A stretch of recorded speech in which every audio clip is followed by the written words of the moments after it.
Let's start with this one. You found this one. This is an Archie Manning commercial. Yes. From 1979. Manning's dad, because the Giants lost to the Saints yesterday, so I wanted to do a Saints ad. So let's take a look at this one. Excited to be on the team at Royal O's. I went through a training class like this one, and I sell Royal Oldsmobiles in the off-season. Why? Because these are the most knowledgeable and sincere people you'll ever do business with. You're excited at Royal Oldsmobile. If I were calling the signals at your house, I'd have to go with Royal O's. You hear the ball fall in the background. How great was that? He kind of reminds me of like a character in Mad Men. Yeah, a little bit.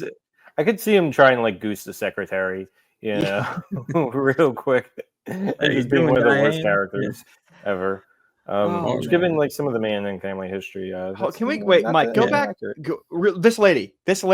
Pause. Can I get your autograph? Look at the beehive.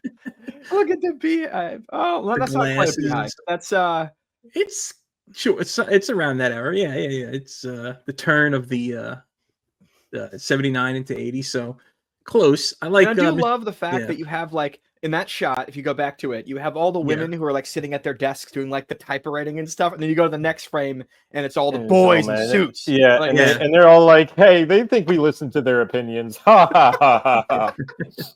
You got Mr. Spock there in the blue suit somehow, and Captain Kirk next to him, and then you got the chalkboard from Glengarry Glen Ross. Probably just something like coffee is for closers or something like that. That's what it looks like. This does look like a meeting of like the Kennedys, but like not the Kennedys that didn't make it. The Kennedys that never went into politics and never got killed because they were never popular enough. These are the lower level Kennedys. They got in the cars. The third cousins. Like, also, at one point in the ad, he says, "I sell Oldsmobiles in the off season." Like he actually says that.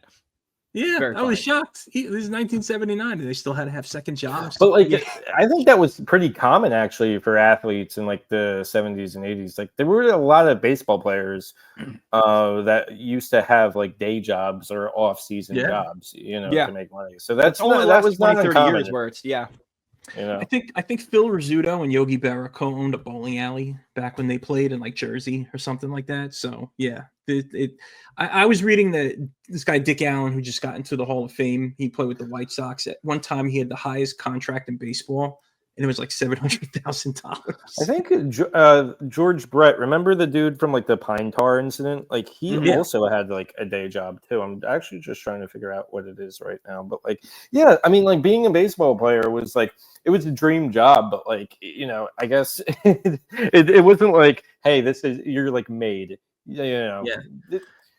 Imagine Juan Soto was not going to sell cars for the love of the game.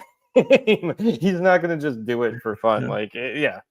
Actually, no, he would do it for the love of the game because he's got all the money. That would be great, actually, if Juan Soto found out that in the offseason he went to the DR and just sold like used Fords or something. And he's like, yeah, man, I just love doing it. I love selling used cars. Like baseball, I love. But my first love is talking somebody into a piece of shit car that's going to break down in 4,000 more miles. That's what I love in life. He's like, baseball, that's what I'm supposed to do, but this is really my passion. Selling cars to people. Oh, Mike, go back to this frame. Sorry to cut you off. Right here, his head is right here, so it looks like it says "the ideal man" behind him. Oh yeah, that's a little hidden thing they put in, a little Easter egg. Yeah, they're trying to say that Archie Manning is the ideal man. Yeah. Looks like he's too tall for guys. He's too tall for the room. He's like his head is hitting the ceiling. That's what it looks like. Imagine if Daniel Jones had to sell cars this season, and he's going to have to pretty soon. Yeah, so he's gonna. So there's that.